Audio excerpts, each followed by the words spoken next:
வணக்கங்க. நான் இன்றைக்கி பாவைக்காய் பொரியல் செய்கிறேன். அது எப்படி செய்யணும்னு பார்க்கலாம். பாவைக்காவை குட்டி குட்டியாக கட் பண்ணிடுவோம். விதையெல்லாம் உள்ளே இருக்க விதையெல்லாம் எடுத்துருவோம். இப்போ விதையெல்லாம் எடுத்து குட்டி குட்டியாக கட் பண்ணியாச்சு.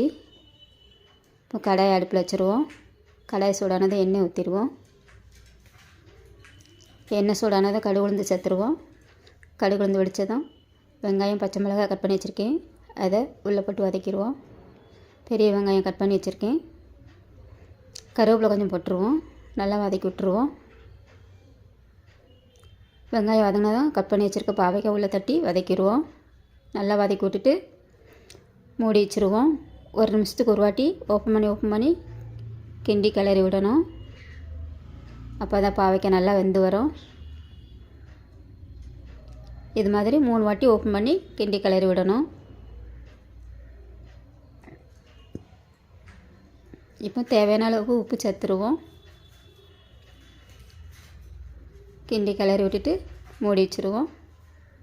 இப்போ ஒரு நிமிஷம் ஆயிடுச்சு. ஓப்பன் பண்ணி கிண்டி கிளறி விட்டுட்டு தேங்காய் துருவல் அரைச்சி வச்சுருக்கேன். அது உள்ளே போட்டு நல்லா வதக்கி விட்டுருவோம்.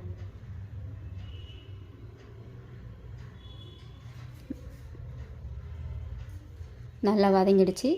இப்போ இதை அடுப்பு ஆஃப் பண்ணிடுவோம். அடுப்பு ஆஃப் பண்ணிவிட்டு சாப்பாடோடு பரிமாறிடுவோம். இப்படி செஞ்சு பாருங்கள். டேஸ்டியாக இருக்கும். கசப்பு தன்மையே இருக்காது. லைக் பண்ணுங்கள், ஷேர் பண்ணுங்கள், சப்ஸ்கிரைப் பண்ணுங்கள்.